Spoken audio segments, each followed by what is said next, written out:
terrible. High level of poverty in my community, which is not. I pray God should come and assist us. God should come and help us, because we're depending on the government, but they have failed us. We depend on the company, they failed us. So who are we running to? It was terrible. It was terrible. There was no fishing activity.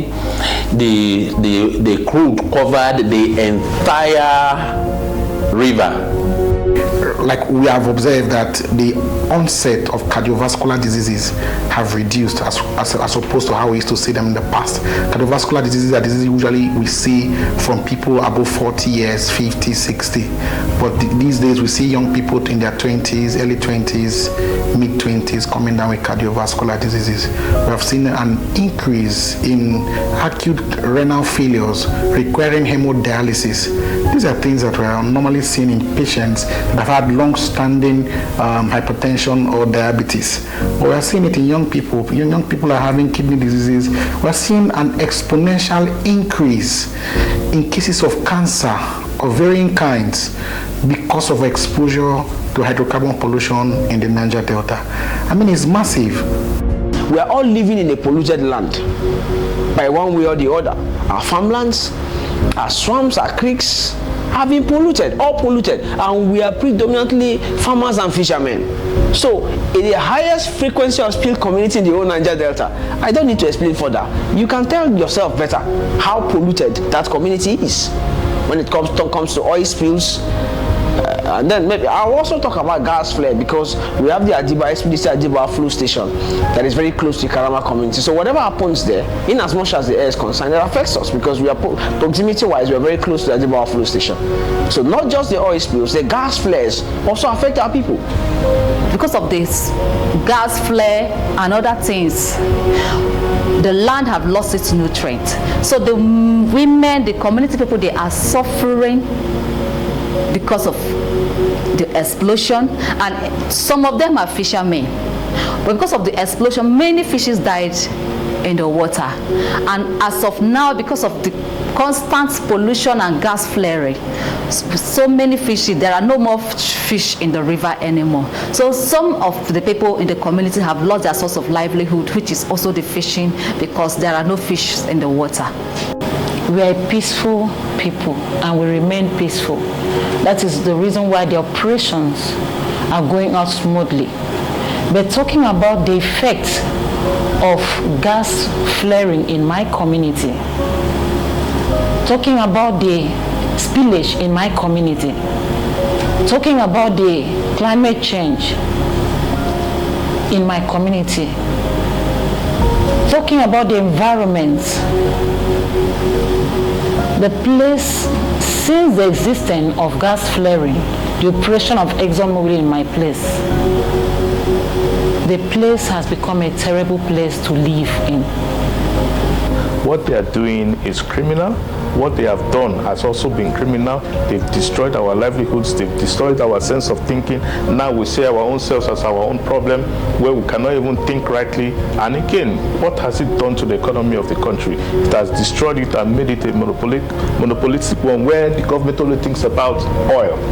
We don't even think about the fact that we need to increase human capital development to ensure that the economy is thriving. We are not even thinking about how to go to other sources of income, where maybe agriculture, renewable energy, IT, where we can be able to fund the economy of this country. Rather, we keep taking oil on a daily basis and we keep selling it on a daily basis. Moreover, the corruption keeps increasing and the government keeps borrowing. Well, so the quest for environmental restoration is quite different from compensation. When we ask, and when communities ask for environmental restoration, what they're actually saying is that you need to bring back our environment to the state you found it. You need to bring it back. So the people in the Niger Delta region, which is the area crude oil is extracted from mostly in Nigeria, were originally fisher folks and farming folks, right? They made a decent living from fishing and farming. And in fact, when they made the first contact with Western traders, it was contact as fishers and farmers, right? But unfortunately, the Niger Delta also has the most fragile ecosystem in the world.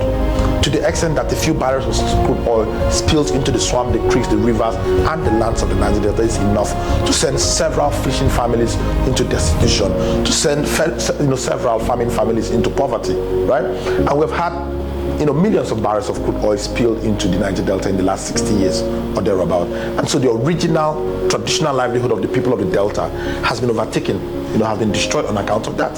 So when we speak about restoration, we are asking that those lands, those rivers, those swamps, those creeks be restored to their original pristine state where they could sustain life and feed the people of the region.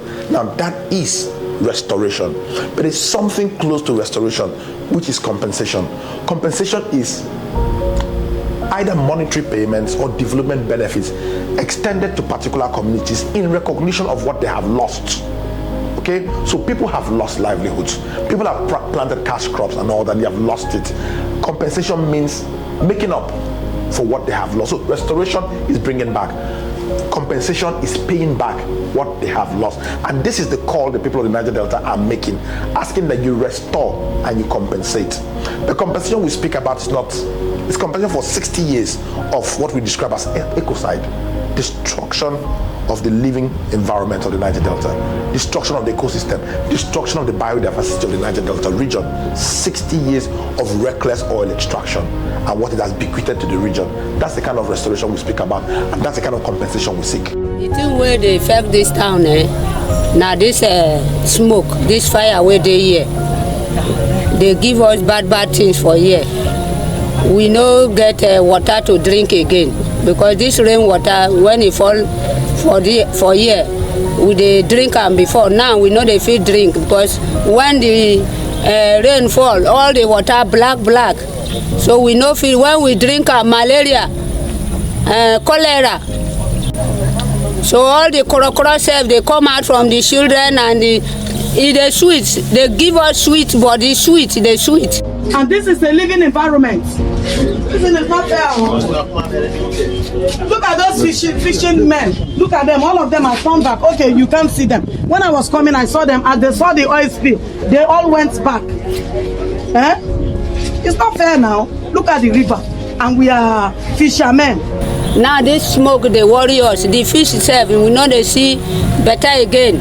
This is our occupation, fishing. Look at the whole sea.